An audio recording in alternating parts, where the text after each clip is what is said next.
ارشاد الاسلام کے مقرر دعوت دیتے ہیں حافظ محمد وسیم متعلم مدرسہ وہ آئے اور ہم سب کو اپنی خطابت سے مستفیض فرمائے.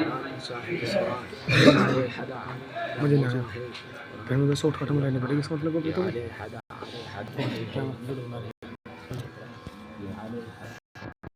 نحمده ونصلي على رسوله الكريم اما بعد اعوذ بالله من الشيطان الرجيم بسم الله الرحمن الرحيم والذي ارسل رسوله بالهدى ودين الحق ليظهره على الدين كله ولو كره المشركون صدق الله العظيم.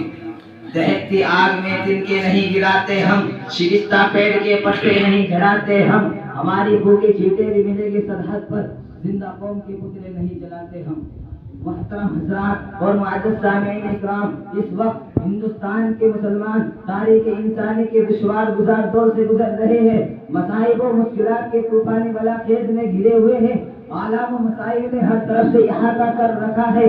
ایک طرف اسلام اور اسلامی آثار و روایات کو مٹانے کی کوششیں کی جا رہی ہے, تو دوسری طرف مدارس عربیہ کا پورا ڈھانچہ باطل کے شکنجے میں ہے. پورے ملک میں مدارس پر زبردست تلوار ہو رہی ہے اور عالمی سطح پر دینی اداروں کے خلاف زہر افشانی کی جا رہی ہے. کوئی دن ایسا نہیں کہ فرقہ تنظیم کا کوئی اہم لیڈر مدارس اسلامیہ کے خلاف حرص سراہی نہ کرتا ہو. کبھی ان اداروں کو قومی اداروں سے منحرف بتایا جاتا ہے, کبھی انہیں رجحان و پسندی کا تانا دیا جاتا ہے. غرضیت کے بعد طاقتیں مدارس کے خلاف کھل کر سامنے آ گئی ہے اور اب فرقہ پرست طاقتیں سر چڑھ کر بول رہی ہے. تعصب سینوں سے نکل کر شارع-عام پر آ چکا ہے. RSS نے آج پورے ملک میں تعصب علاج کا جال بچھا دیا ہے. وشو ہندو پریشد نے پورے ماحول میں نفرت و عداوت کا بیج بو دیا ہے اور بجرنگ دل جیسے فحش تنظیم عالمی سطح پر مدارس حقانیہ کے کردار کسی میں سرگرم ہے. اور اسی پر بس نہیں بلکہ آج ان مدارس کو دہشت گردی کا اڈا قرار دیا جاتا ہے.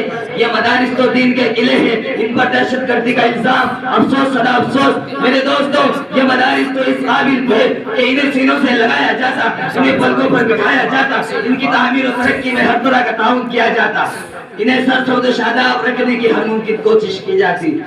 کیونکہ یہی وہ مدارس ہے جن کے کوکھ سے جنم لینے والے علماء کرام کی قربانی کے نتیجے میں ہندوستان آزاد ہوا. انہی مدارس سے نکلی ہوئی تحقیقات کی بدولت اس ملک میں آزادی کا انقلاب آیا. انہی مدارس کے جانباز سپاہیوں کی جد و جہد کے بعد باشندگان وطن نے سکون اور راحت کا سانس لیا.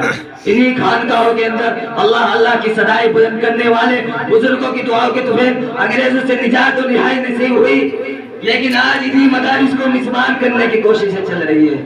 حضرات محترم, ہم پوری دنیا کے متعصب اور فرقہ پرست طاقتوں کو چیلنج کر کے بتا دینا چاہتے ہیں کہ مدرسہ کسی تعمیر کا نام نہیں ہے, مدرسہ کسی عمارت کا نام نہیں ہے. جہاں کوئی طالب علم آتا ہے, جہاں کوئی استاد بیٹھتا ہے, چاہے وہ کوئی انار کا درخت ہو یا کھجور کی سایہ ہو, وہ مدرسہ بن جایا کرتا ہے.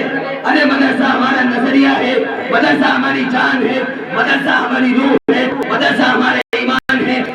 رب کہا کی قسم, انہیں گرانے والے اور خود ہی گر جائیں گے, ان سے ٹکرانے والے پاش پاش ہو جائیں گے. باشندگان ہند, بڑے دکھ اور افسوس کی بات ہے کہ آج یہ سوال کیا جاتا ہے کہ مدارس نے دنیا کو کیا دیا.